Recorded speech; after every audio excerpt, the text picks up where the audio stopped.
So this is actually quite kind of a fun video because one of the things that Brexiteers continually used to complain about, not anymore, because like everything else, all their arguments have been proved wrong time and time again. Turns out that the Falklands, I didn't even know this, the Falklands' entire economy currently is run by fishing. And predominantly it is heavily dependent on having access to the EU market, single market, all those wonderful things that we're about to possibly lose. So the people in the Falklands Islands are very worried about a no deal. So we're hoping against hope. Falklands fishing boom threatened by no deal Brexit.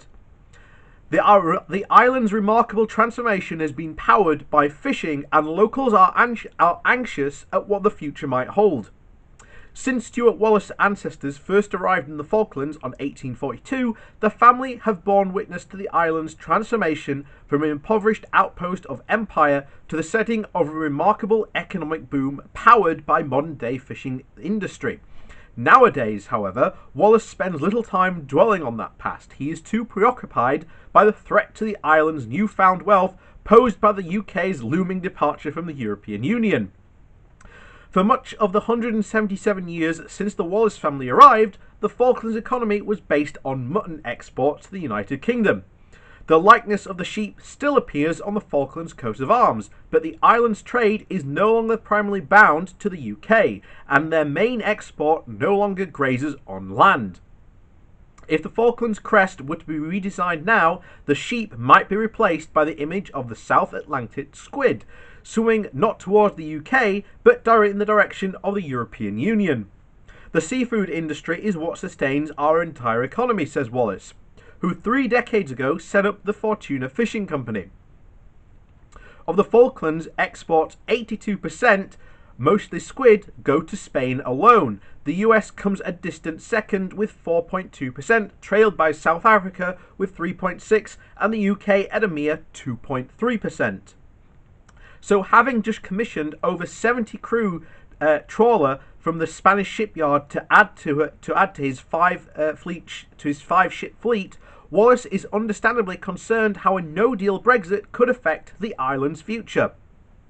It's not for us to get involved in what the British people decide to do. We can only point out the potential impact to us, the businessman says. And if there is no deal, the impact could be what we have to pay tariffs of about 6% for squid and up to 80% for other fish. That would be a significant consequence. Falklanders pick their words very carefully for fear of offending pro or anti-Brexit sensibilities in the UK. And for a good reason. The Falklands have no say in the Brexit battle raging 8,000 miles away in London. As residents of an overseas territory, Falklanders could not vote in the 2016 Brexit referendum, nor do they vote in any UK elections, unless they happen to be residing in the UK at the time. Some Falklands officials would like to negotiate a post-Brexit agreement directly with the EU. In the event of a no-deal Brexit in which we lost our tariff and quota-free access, our first port of call would be to seek permission from the UK government to engage directly with the EU to see if we could possibly come to some sort of bilateral arrangement, said Richard Hulsop, the Falklands senior policy advisor on Brexit. The importance of the EU market for the Falklands cannot be overstated.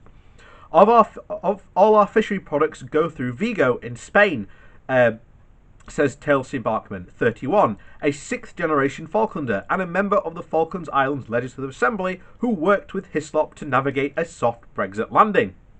Most of the Falklands fishing companies are joint-operated ventures with Spanish firms, Berkman explains. It's completely a symbiotic business relationship that's developed over time. About a third of all calamari that Spain imports comes from us.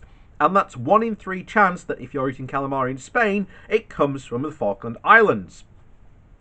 This symbol is so strong that 6,000 jobs in Spain are tied to the Falklands fishing industry. Since the UK lost the expertise in the specific vessels that we tried to build, the Falkland shipping companies have been putting multi-million-pound contracts through Vigo, Bergman says.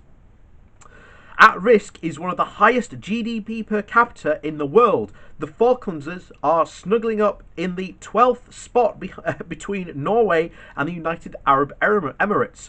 On average, they earn yearly about $70,000. The United Kingdom, by stark comparison, is ranked 39th, with a GDP per capita of only $35,000, slightly less than half.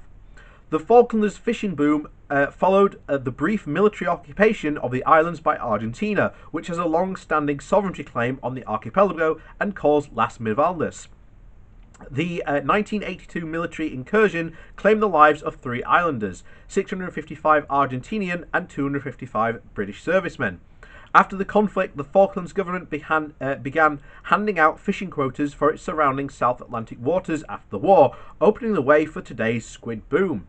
Not all Falklanders believe Brexit will be completely negative, however. Assembly Major Roger Spinks has suggested that regaling Falklanders fishing vessels as Spanish, dipping into the healthy Falklands budget surplus, or seeking financial support from the UK to ride out the storm. So they're just going to, literally as they said, we're just going to fly a Spanish flag. It doesn't matter to us. These are joint ventures. So but his comments to the Falklands news site Penguin News prompted sharp rebukes from Falklands officials and business representatives. His statements should not be confused for the government's view, Bachmann said. A no-deal Brexit would not be a great starting point for negotiating a new relationship with the EU. EU buyers anticipate the imposition of tariffs have already started playing shy, said Hislop. The uncertainty surrounding a no deal is having an effect on meat exports to the EU, and with lower prices, the slower sales we have already experienced. Agriculture only contributes to 1.6% of the GDP today, but sheep farming is still the main job provider after the island's government. Farmers outnumber the fishery workers almost 4-1. The Brexit effect on agriculture is therefore tantamount concern to Falkland officials. Meat producers would likely be subject to tariffs on average of 42%, rendering the EU market unviable for our products, said Hislop. Wallace foresees difficult days ahead. Fishing companies will take a hit on their bottom line immediately on day one. Asked if he had a message for Downing Street, Wallace replied, "We're sitting here hoping that things will work out one way that is not negative for us. We're talking to the UK government, making sure that they know what our situation is, but I don't suppose that the impact on us is at the top of the UK national agenda." Certainly isn't. And like I say, as I'm sitting here now, there should be a vote literally in a matter of minutes, possibly hours, but who knows. Maybe we'll have a video on it, maybe we don't, we'll have to see, but there you go. So once again, Brexit having unintentional consequences on our overseas territories, and this isn't the only overseas territory to be under threat from a no-deal Brexit. And with the complications, there's an island in the Caribbean that, if a no-deal Brexit happens, loses access to its hospital because there is no hospital on that island. The hospital is on the French island. So there could be serious consequences on a lot of our overseas territories that no one talked about, and all these people didn't get a vote in the referendum. So that's democracy for you.